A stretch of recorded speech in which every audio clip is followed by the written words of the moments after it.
Just waiting. Waiting is over after few hours. And what is your next one sir with Rajamouli గారు? అంటే నేను ఇండివిజువల్గా stories రాస్తున్నాను నేనండి. Several projects I mean to. But next one with Mahesh Babu will be bigger అని announce చేశారు రాజమౌళి గారు. చేశాడండి. నా దృష్టిలో రాస్తానండి. అంతేనా సార్? వాడి దగ్గర ఇది గ్యారంటీ లేదండి ఎస్ అనే వరకు. అవునా సార్? మీరు డిసప్పాయింట్ అవ్వరా సార్ ఎప్పుడు? అంటే అబౌవ్ ఎవ్రీథింగ్ మీరు యువర్ డాడ్ అండ్ సన్, నాన్న కొడుకులు ఒకటండి. యాజ్ ముందు తండ్రిగా వాడు మంచి కథ రావాలి. వేరే చోట నుంచి నాకన్నా మంచి కథ వస్తుంది అనుకోండి, ఐ షుడ్ వెల్కమ్ ఇట్. రైటర్గానే రాయలేకపోయానని బాధ కన్నా కూడా నా కొడుకు మంచి కథ దొరికిందని ఆనందించాలి నేను. ఎప్పుడు వచ్చే డౌటే సార్, మిమ్మల్ని అడిగారు కూడా చాలామంది, విజేంద్ర ప్రసాద్ గారే ఎక్కువ సినిమాలు ఎందుకు తీయరండి డైరెక్ట్ చేయడం? మీరే కథకులు అయినప్పుడు మరి మీరు అనుకున్న కథని పేపర్ మీద పెట్టి డైరెక్ట్ చేస్తే ఇంకా పెద్ద పెద్ద ప్రాజెక్ట్. అది కాదండి, ఏ సినిమా రచయిత అయినా సరే అతనిలో డైరెక్టర్ లేకుండా సినిమా కథ రాయలేడండి. Because he has to sit with his eyes. అంతే కదండి. అవును సార్. నా కంటి ముందు ఏ దృశ్యం కనిపిస్తుంది దాన్ని కాగితం మీద పెట్టాలి. కానీ కంటి ముందు కనిపించే దృశ్యాన్ని తెరకెక్కించడం కోసం there are several departments you have to deal with. అన్నిటికన్నా ముఖ్యమైనది హ్యూమన్ రిలేషన్స్ అండి. అందరితోనూ చాలా బాగా మాట్లాడి వాటితో పని చేయించుకోవాలి. అవును అవును అవును. అది పెద్ద కళ అండి అది. అవును sir. I'm poor in that.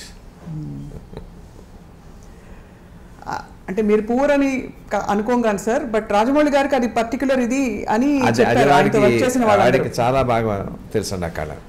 How to get things done and extract తెచ్చుకుంటా తనకు కావాల్సింది, ఎక్కడ కాంప్రమైజ్ కాకుండా. బట్ మిమ్మల్ని మీరు నాన్నగారు కథ రాస్తున్నారు, కథ ఇచ్చేసాక మళ్ళీ ఇది కరెక్ట్ కాదు, ఇది లాజిక్ అందట్లేదు, నాకు ఇలా వద్దు, లేకపోతే నాకు ఇలా కావాలి అని ఆ స్వేచ్ఛ లిబర్టీ ఉంటుంది కదా సార్ ఇద్దరి మధ్య మీకు? అది కాదండి, వాడి లక్ష్యం ఏంటంటే నేను ఏదైనా చెప్తే గౌరవంగా వింటాడండి. రెండుసార్లు చెప్తే వింటాడండి. Ultimately he takes his own decision. ఓహో. చెప్పే స్వాతంత్రం ఎప్పుడు ఉందండి, రిజెక్ట్ చేసే హక్కు వాడికి ఎప్పుడు ఉందండి. అండ్ ఈ కాంటెక్స్లో sir we must mention, Telugu cinema స్థాయిని ఎక్కడికో తీసుకెళ్ళిపోయిన ఏకైక దర్శకులు రాజమౌళి గారని ప్రపంచం అనుకుంటూ ఉంటే ఒక తండ్రిగా మీకు ఎంత గర్వం కదా సార్? ఎలా అనిపిస్తుంది సార్? తండ్రికి ఎంత గర్వపడతానో తెలుగువాడిగా కూడా అంత గర్వపడతాను. నా ఫీల్డ్కి, నా తెలుగు భాషకి గౌరవం వస్తుంది. Have you express to him sir ఎప్పుడైనా? అంటే ఎప్పుడైనా చెప్పారా మీరు? అంటే చెప్పే సందర్భం వస్తుందా, అసలు అవసరం వస్తుందా, మీ అబ్బాయే కదా అని? చెప్పరు.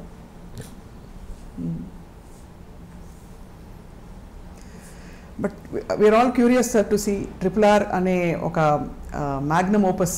అసలు ఇట్ వోంట్ డిసప్పాయింట్ యూ, అంతవరకు చెప్తాను నేను. It won't disappoint sir. And also where does Ajay Devgan గారు కమింగ్ సార్? ఇది అడిగేయచ్చా? క్యామియో రోల్ అండి.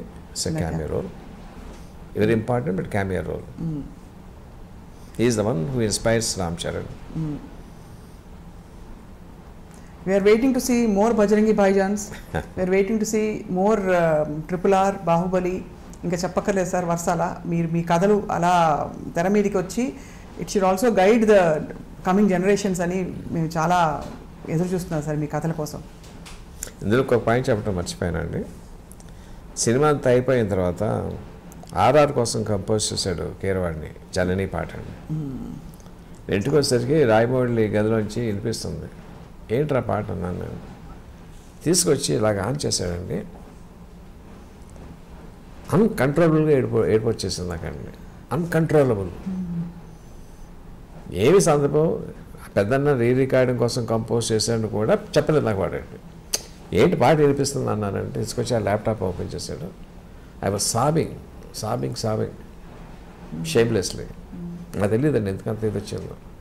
అంటే ఏంటంటే అది పేట్రియాటిజం లాగా తీసుకొచ్చిందండి. I'm sure same emotion audience will feel in the theatre. That says a lot sir. మీరు అంతగా మీరు క్రియేట్ చేస్తుందే మీరు అంత మూవ్ అయిపోయారంటే I'm swear and it's a truth.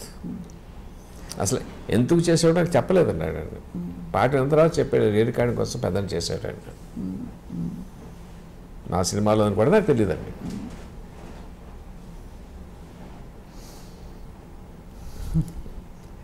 మీరు ఆలియా భట్ గారి గురించి కంటతడి పెట్టారు sir, and obviously it is a very emotional movie, అది క్లియర్ అయిపోయింది for audience and much needed emotion now. మళ్ళీ ఇప్పుడు కూడా వస్తుంది సొసైటీ ఇప్పుడు కూడా వస్తుంది సార్. దొంగముంట ఎంత ఎంత ముద్దొచ్చేసే మీరు ఆ మాట అంటారు సార్.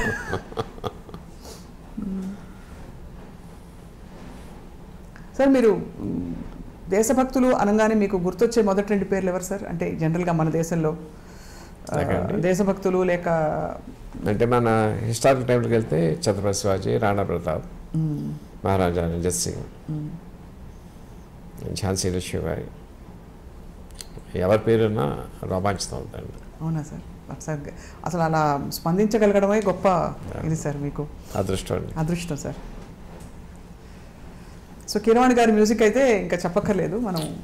అల్టిమేట్ అండి, అల్టిమేట్.